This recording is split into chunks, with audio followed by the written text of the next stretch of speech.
ہنستے ہوئے چوٹ کی۔ مامی کو دیکھا ہے نا؟ اماں بتاتی ہیں مامی ہمارے خاندان کی سب سے خوبصورت بہو تھی۔ پھر سودا بھی ممانی جیسی ہی ہوگی۔ ہاں، صوفیہ بھابھی ہمارے خاندان کی سب سے خوبصورت بہو رہی ہیں، اور سب سے بد نصیب بھی جو چند سال ہی سہاگن رہی۔ ان کے لہجے میں گہرے دکھ کی گونج تھی۔ صوفیہ کا چہرہ تاریک ہوتا رہ گیا۔ ماحول میں گہری اداسی چھا گئی تھی، جس کو پیارے میاں نے توڑا۔ مامی جان سودا کو بلوائیں، کہاں ہے وہ مسکرا کر گویا ہوا۔ کالج سے آئی تو اس کے سر میں درد ہو رہا تھا، گولی کھا کر سو گئی تھی وہ، ابھی سو رہی ہے، کچی نیند سے اٹھے گی تو اور بھی سر میں درد ہو جائے گا۔ انہوں نے صاف انکار کر دیا تھا اس کو بلانے سے۔ صالح صاحب آپ لائیں، سودا کو بلا کر دیکھیے گا کس طرح بھاگتا ہے، سر درد بھگانے کا منتر آتا ہے مجھے اچھی طرح سے۔ زید کا ہاتھ پکڑ کر اس نے اپنے ساتھ ہی بٹھا لیا تھا۔ توہن کرہن وہ بیٹھ تو گیا تھا، بیٹھنا ہی تھا۔ تایا جان کو وہ پہلے ہی سودا کے رشتے سے انکار کر چکا تھا، لیکن دل میں وہی کسک سی ہونے لگی تھی جو دل کی گہرائیوں میں رہنے والے کسی اپنے کے کھونے پر ہوتی ہے۔ میں لے کر آتی ہوں بیٹا۔ زید میاں کہاں سودا کو لینے جائیں گے؟ سمرد بیگم کوٹتے دیکھ کر بوا لپک کر کھڑی ہو گئی۔ بھائی میں یہاں سودا کا رشتہ کرنے والی نہیں ہوں، یہ اچھی صرف نام کی اچھی ہے، ورنہ یقین مانے بہت بری عورت ہے یہ۔ زید کے علاوہ وہ سب خوش گپیوں میں مصروف تھے۔ صوفیہ نے جھک کر مونس صاحب کے کان میں سرگوشی کی تھی۔ بوا کو وہ پہلے ہی اشارہ کر چکی تھی کہ سودا کو بنا کسی بناؤ سنگار کے سوتے سے اٹھا کر لے آئیں۔ لڑکا معقول ہے، پھر جاب بھی اچھی کرتا ہے وہ بھی۔ دبئی میں تم لڑکے کو دیکھ لو، کچھ دن پرکھ لو، اگر پھر بھی مطمئن نہیں ہوئی تو بات نہیں بڑھائیں گے، ابھی سے نہ نہیں کرو۔ وہ آہستگی سے گویا ہوئے۔ ٹھیک ہے بھائی جان، جیسے آپ کی مرضی، میں کیا کہہ سکتی ہوں۔ انہوں نے کہتے ہوئے نظروں ہی نظروں میں کچھ فاصلے پہ بیٹھے ہوئے پیارے میاں کو تولنا شروع کیا۔ بھائی کی بات درست تھی، ماں بہن کے مزاج کے برخلاف وہ خاصا مہذب و شائستہ اطوار کا مالک تھا، لیکن ناٹا و موٹا ہونا اس کو بھایا نہیں تھا۔ آئی ہوپ آپ سے ملاقات ہوتی رہے گی، ابھی مجھے ایک بہت اہم کام سے جانا ہے۔ وہ بوا کے جاتے ہی اٹھ کھڑا ہوا تھا اور مونس صاحب کے بعد اس سے مخاطب ہوا۔ پیارے میاں بھی کھڑے ہو کر اس سے مسافہ کرتے ہوئے بولے، وائی ناٹ صالح صاحب، میں آپ سے کانٹیکٹ رکھوں گا۔ وہ جھنجھلاتے دماغ کے ساتھ وہاں سے نکلا۔ مان بوا کے ساتھ آتی سودا کے چہرے پر لمحے بھر کو نگاہ ٹھہر سی گئی۔ یلو ریڈ کلر کے سوتی سوٹ میں ملبوس اس کے شاداب چہرے پر ہیرے کی مانند دمکتی آنکھوں میں گہری نیند سے بیداری کا خمار مقابل کو سحر میں جگڑنے کے لیے کافی تھا۔ وہ نگاہیں چرا کر وہاں سے نکلتا چلا گیا تھا۔ عاکفہ نے بے حد حیرانی سے بابر کی طرف دیکھا، گویا اس کی بتائی ہوئی بات پر ذرا یقین نہ آیا ہو۔ رہ گئی نا شاکڈ، جب مجھے بھی نوفل نے بتایا تھا یہی ری ایکشن تھا میرا بھی، مجھے بھی یقین نہیں آیا تھا۔ وہ حق تک بیٹھی عاکفہ کی طرف دیکھتا ہوا بولا، آئی ڈونٹ بلیو دس، انشرا ایسا کر ہی نہیں سکتی۔ اس کے حلق سے پھنسی پھنسی آواز نکلی، پھر نوفل جھوٹ کہہ رہا ہے؟ یہ میرا مقصد نہیں ہے کہ نوفل جھوٹ کہہ رہا ہے، انشرا ایسے نہیں کر سکتی۔ کڑوا سچ یہی ہے، انشرا نے اپنی نانی کے ساتھ مل کر گیم کھیلا ہے، بہت خوبصورتی سے ہم سب کو بے وقوف بنایا ہے۔ اس دن جو بھی ہوا وہ سب پہلے سے طے تھا، بگ منی حاصل کرنے کا سکسیسفل پلان۔ بابر کے لہجے میں بھی محسوس کی جانے والی شکستگی تھی۔ انشرا کی وہ دل سے عزت کرتا تھا، بہت معتبر تھی وہ اس کی نگاہوں میں، اور اب وہ ایسی تھی جیسے کچے رنگ پانی میں بھیگ کر بے رنگ ہو جاتے ہیں، بدصورت و بے کشش۔ ہو سکتا ہے یہ سارا گیم اس کی نانی نے تنہا کھیلا، انشرا کو اس کا تصور بھی نہ ہو، کیونکہ اس کی نانی عجیب سی عورت ہے۔ عاکفہ کی آنکھوں میں اس دن کی ساری باتیں کسی فلم کی مانند چل رہی تھیں۔ انشرا کی وہ آنسو کسی طرح بھی دکھاوا نہیں تھے، اس کی کیفیت کسی طور بھی دھوکہ دینے والی نہیں تھی۔ اس کا دل بابر کی بات ماننے کو تیار ہی نہیں تھا۔ اپنے دل کو سمجھا لو عاکفہ، یہ سب تمہاری دوست کی انوالوڈ ہونے پر ہی ہوا ہے۔ ٹھیک ہے، میں پھر انشی سے خود معلوم کرتی ہوں۔ اس سے معلوم کرنے کی کیا ضرورت؟ نوفل نے وہاں آتے ہوئے ناگوار سے بھرپور لہجے میں کہا۔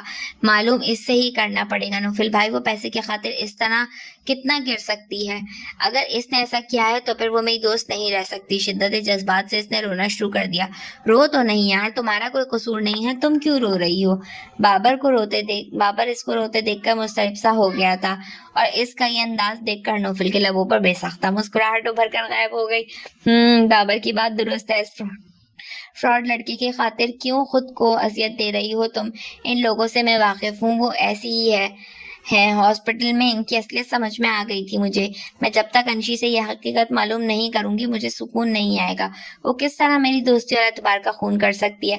عاقفہ بیگ اور فائل سنبھالتی ہوئی کھڑی ہو گئی. وہ تمہیں کبھی بھی سچ نہیں بتائے گی. پھر بھی معلوم کرنے میں کوئی حرج نہیں ہے. میں یہاں سے اس کے پاس جاؤں گی.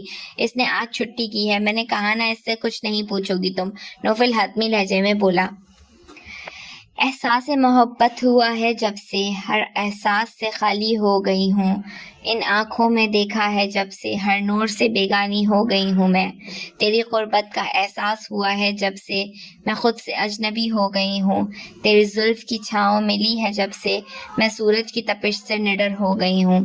مائدہ نے گھور کر سیل فون کو دیکھا. بار بار ٹرائی کرنے سے بھی جنید نے کال ریسیو نہیں کی اور حد تو یہ تھی کہ وہ لینڈ لائن نمبر بھی ڈائل کیے بیٹھا تھا.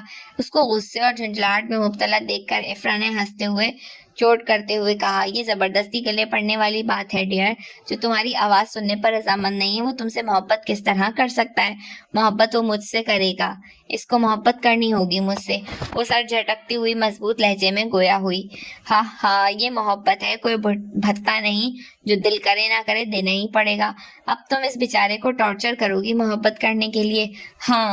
کیا یہ اختیار صرف مرد کو حاصل ہے کہ وہ جس لڑکی کو پسند کرے اس کو اس کی مرضی کے بنا بھی اپنا بنا لے؟ تم دیکھنا جنید کو میں پانے میں کامیاب نہ ہو سکی تو؟ وہ پرجوش انداز میں کہتے ہوئے ایک دم خاموش ہو گئی. تو کیا کرو گی؟ مر جاؤ گی؟ ختم کر لو گی خود کو؟ ہاں تم دیکھنا, وہ میرا نہیں ہوا تو میں موت کو گلے لگا لوں گی. او مائی گاڈ, تم اس حد تک اس کے لیے پاگل ہو گئی ہو؟ ایسا کیا ہے اس میں جو تم مرنے کی باتیں کر رہی ہو؟ وہ اس کی جنونی محبت پر حیران و پریشان رہ گئی تھی. میرے لیے دنیا کا سب سے خوبصورت مرد ہے وہ. اس نے آنکھیں بند کر کے اس کا تصور کیا. رنگ ہی رنگ بکھر گئے تھے اس کے ملکوتی حسین چہرے پر. اچھا اب اس ٹاپک کو چینج کرو. یہ بتاؤ سودا کی بات طے ہو گئی ہے؟ آنٹی بتا رہی تھی اس کے رشتے کی بات چل رہی. 2-3 دن پہلے وہ لڑکا بھی آیا تھا اپنی ماں اور بہن کے ساتھ. بات ابھی پکی نہیں ہوئی. ویسے گھر میں سب راضی ہیں, فقط صوفیہ پھپھو کے وہ راضی نہیں. وہ چہرے پر آئی لٹوں کو پیچھے کرتی ہوئی بولی. زید بھائی راضی ہیں؟ اس کا لہجہ زمانے تھا. What do you mean? بھائی کا اس سے کیا ریلیشن؟ او جیسے تم کو کچھ معلوم ہی نہیں ہے. پوز کم کیا کرو. وہ سخت طنزیہ لہجے میں چڑھ کر بولی. ریلی تم کیا کہنا چاہتی ہو؟ بار بار بھائی کا نام سودا کے نام کے ساتھ کیوں لیتی ہو؟ بھائی سودا سے بات تک کرنا پسند نہیں کرتے, پھر اس کو پسند کرنے کا سوال ہی پیدا نہیں ہوتا. ایسی ہی بات ہے نا.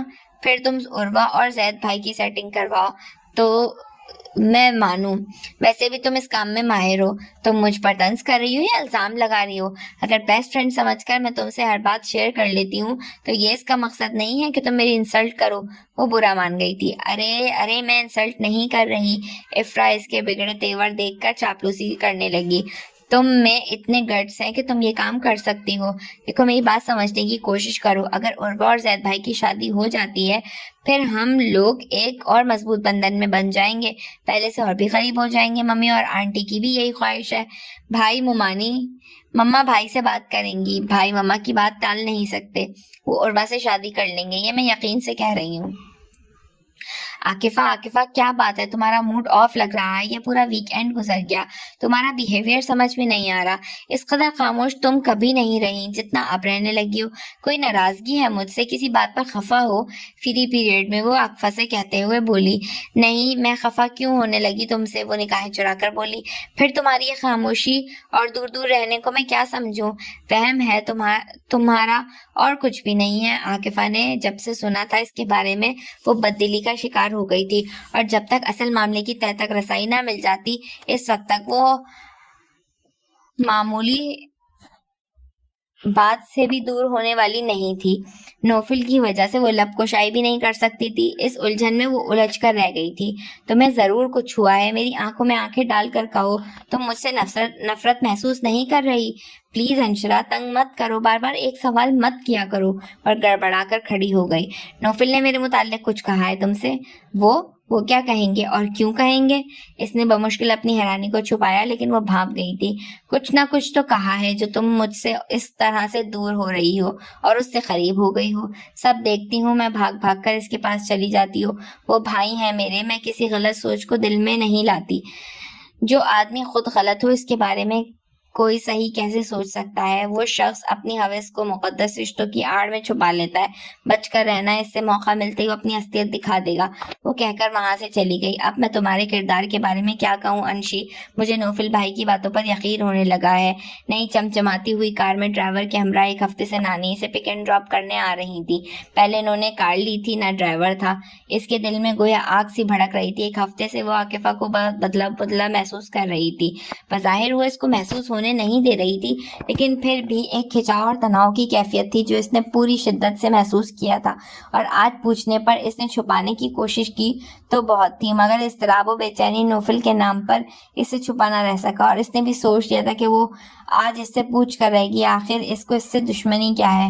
وہ رشتوں کے قحط میں پہلے ہی مبتلا ہے، باپ ہے نہ ماں، نہ کوئی بہن و بھائی، ایک نانی ہے جو اپنی کم غیر زیادہ لگتی ہیں، ایک خالہ ہیں جو لندن میں ہیں، یہاں صرف ایک بالی سے دوستی ہے یا عاقفہ سے، اور عاقفہ کو وہ چھین چکا ہے اس سے، اور عاقفہ کو کھونے کا اس میں حوصلہ نہیں تھا۔ عروہ کے ہاتھ زید کو حاصل کرنے کے لیے ایک بڑی کمزوری آ گئی تھی۔ 1 سال کا قلیل عرصہ انہیں دبئی سے پاکستان شفٹ ہوئے گزرا تھا، اور زید کو دیکھتے ہی وہ اس پر دل و جان سے فریفتہ ہو گئی تھی، لیکن زید اس کے لیے ٹیڑھی کھیر ثابت ہو رہا تھا۔ وہ پرکشش خد و خال کی خوبصورت لڑکی تھی، اور گھر کی آزاد ماحول کے باعث اس کی دوستی صنف مخالف سے رہی تھی، جہاں اس کے حسن کو بے حد پذیرائی حاصل ہوتی تھی۔ یہاں آ کر اس کا دل زید کی وجاہت کا شکار ہو گیا تھا، پھر کسی کی نگاہ ہی نہ ٹکتی تھی، اور وہ تھا کہ پوری طرح سے اس کو اگنور کر رہا تھا۔ بہت کوششوں کے باوجود بھی ذرا بھی اسے مائل نہ کر سکی تھی کہ بالآخر اس کو اس عرصے میں معلوم ہوا وہ ماں اور بہن سے حد سے زیادہ محبت کرتا ہے، اور اس نے اس پر ہی ورک کرنا شروع کر دیا تھا۔ آج بھی اس نے عمرانہ اور مائدہ کو گھر بلایا اور عمرانہ سے کہہ کر زید کو کھانے پہ بلایا تھا۔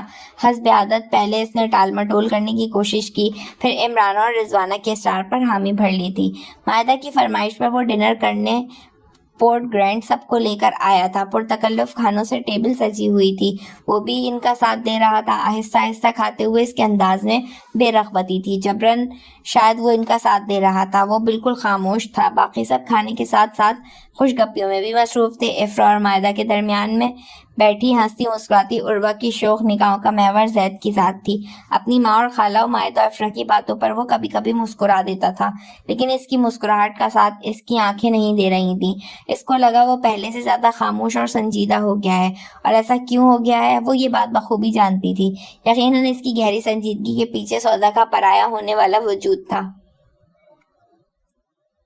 اپیا میں سوچ رہی ہوں اب زید کے لیے بھی کوئی اچھی سی لڑکی دیکھوں، گھر کی تنہائی برداشت نہیں ہوتی۔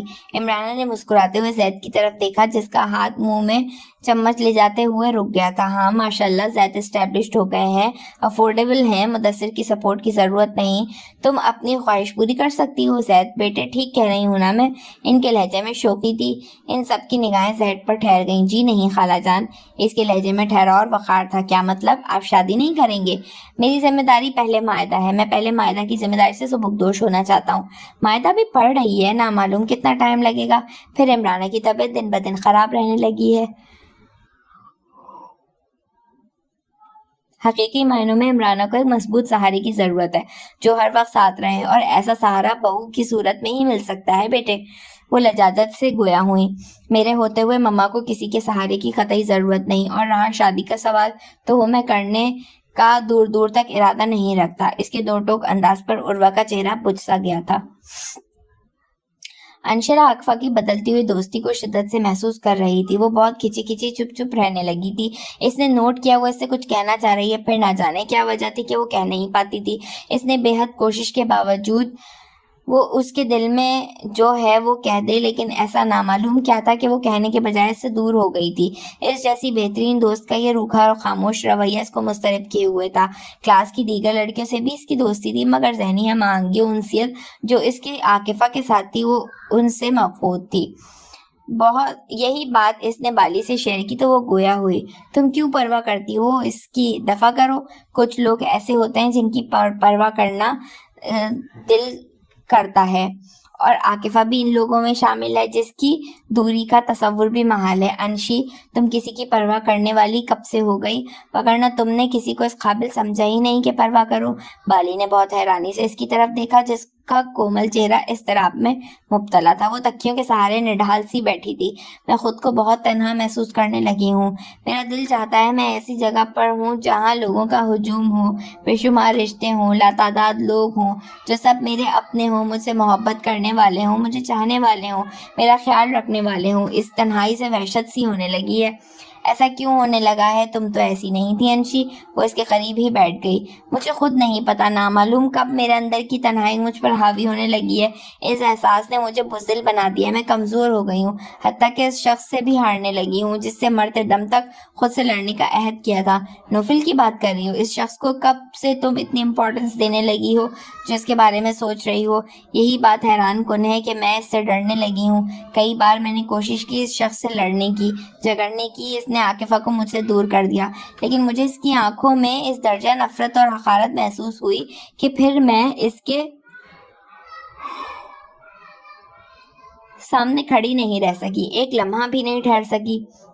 نامعلوم کیا تھا ان آنکھوں میں کہ مجھ جیسی نڈر و بہادر لڑکی کچھ نہ کر سکی۔ اس شہر میں کوئی پرسراریت ہے انشی، یہاں آ کر تم کمزور ہونے لگی ہو۔ ایک لڑکا تم کو قدم بقدم مات دینے لگا ہے۔ پہلے کبھی ایسا بالکل نہیں ہوا تھا۔ روشن آپی کا کیا کہنا ٹھیک تھا، ہم لوگوں کو اس شہر میں نہیں آنا چاہیے تھا۔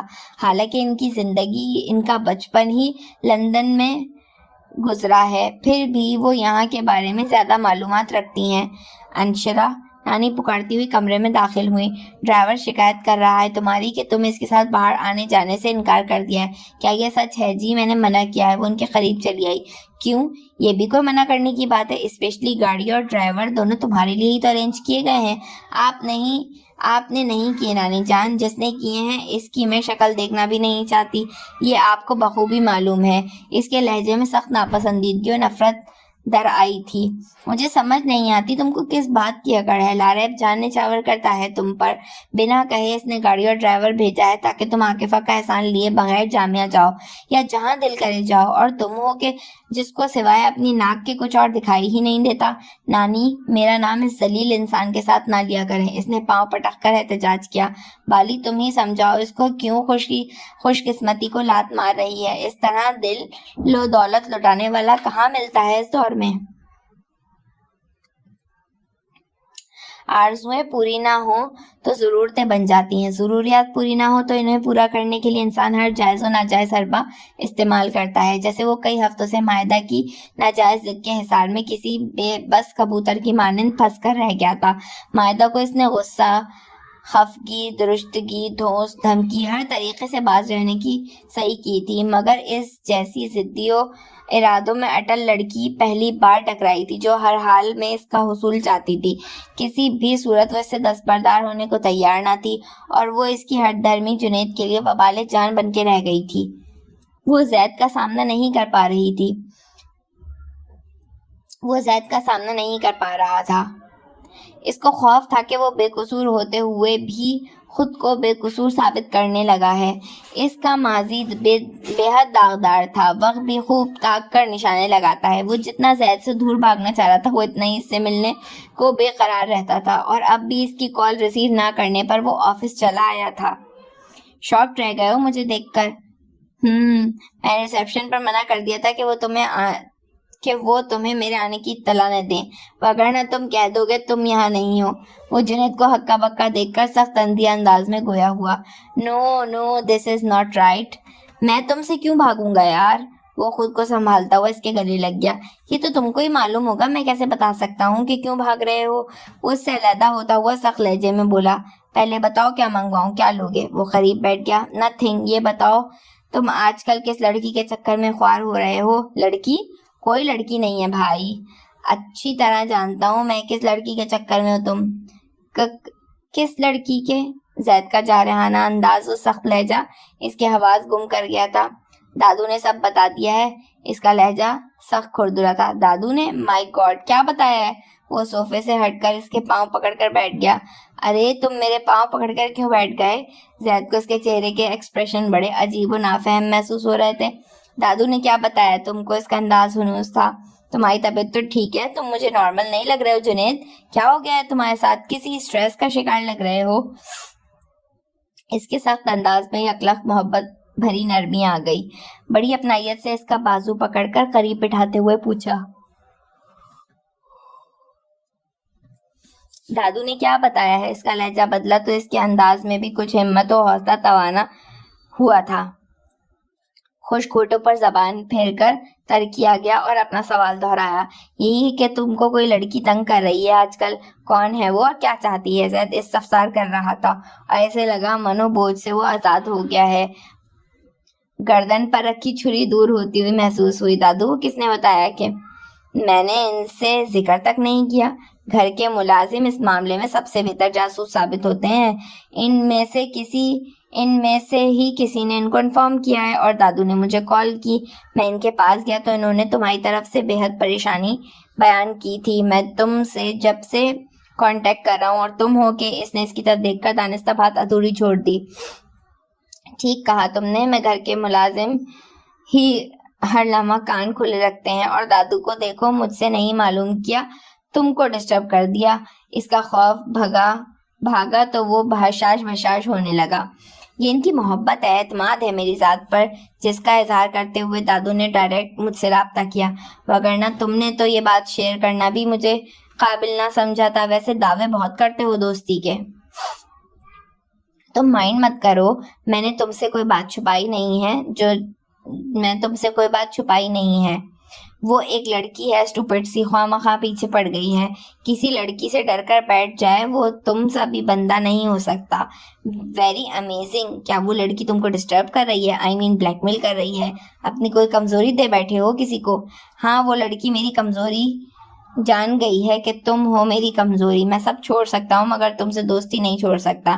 اگر تم کو اس لڑکی کا نام بتا دوں پھر مجھ سے برا حال تمہارا ہوگا۔ وہ دل ہی دل میں تذبذب کا شکار ہو رہا تھا۔ کون ہے وہ لڑکی جو تم سے بلیک میل کر رہی ہے؟ مجھے کہہ رہے ہو وہ بیوقوف ہے؟ اگر وہ ایسی ہوتی تو تم اس طرح سے بھاگتے نہ پھرتے۔ ٹھیک کہہ رہے ہو، وہ سچ مچ بہت ضدی اور ہوشیار لڑکی ہے جس نے مجھ جیسے گھاٹ گھاٹ کے پانی پینے والے شخص کو الو بنا دیا ہے۔ لگتا ہے واقعی تمہارے دماغ پر کچھ زیادہ ہی اثر ہو گیا ہے۔ وہ اس کو مسلسل خاموش دیکھ کر سنجیدگی سے بولا۔ اور جنید کے پاس کچھ بتانے کے لیے تھا ہی نہیں۔ لاریب کے تمام مشاغل بے کیف ہو گئے تھے۔ پارٹیز، دوستوں کی گیدرنگوں، کلب کی دلچسپیاں سبھی ماند ہو کر رہ گئی تھیں۔ دل کے اندر انشرا کو حاصل کرنے کی جو شوریدہ سری بیدار ہوئی تھی وہ اب طغیانی کی صورت اختیار کر گئی تھی۔ بظاہر وہ اس کے تھپڑ کو مسکرا کر برداشت کر گیا تھا مگر دل میں تہیہ کر چکا تھا کہ اس تھپڑ کا بدلہ اپنے طریقے سے لے گا، کیونکہ معاف کرنے کا ظرف اس میں ہرگز نہیں تھا۔ اس کو کسی معاملے میں بھی نہ سننے کی عادت نہیں تھی اور عورت کا حصول تو کسی کھلونے سے زیادہ ارزاں اور بے وقت رہا تھا۔ وہ اپنے ملبوس کی طرح لڑکیاں بدلنے کا عادی تھا۔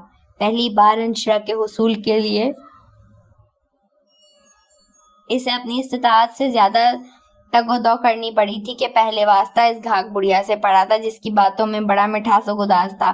لاریب نہ چاہتے ہوئے بھی اس کی گرفت میں آ جاتا اور بلا چوں چراں اس کے احکامات کی تکمیل کرتا رہا تھا، لیکن اس کو غصہ اس بات پہ تھا کہ لاکھوں روپے خرچ کرنے کے باوجود بھی انشرا کی پرچھائی سے دور رہتا تھا۔ اس ناکامی کا اندر ہی اندر اس کو مشتعل کرنا شروع ہو گیا تھا۔ اپنی راہ ہموار کرنے کے لیے وہ گاڑی اور ڈرائیور بھی وہاں بھیج چکا تھا۔ مراد نے وہاں جاتے ہی تابعداری اور وفاداری کے عملی مظاہروں سے ان کو متاثر کرنا شروع کر دیا تھا اور وہ ان کی تمام خبریں باقاعدگی سے لاریب کو دیتا رہتا تھا۔ بڑی بیگم صاحبہ بہت گھومنے پھرنے کی شوقین ہے۔ ارے گولی مار اس خبیث بڑھیا کو، جب بھی آتا ہے اس بدروح کی بات کرتا ہے۔ میں تجھ سے انشرا کے لیے پوچھ رہا ہوں، کسی طرح سے میرا راستہ اس تک پہنچنے کے لیے بنا، ابھی تک تو اس کا اعتبار حاصل نہیں کر سکا ہے تو۔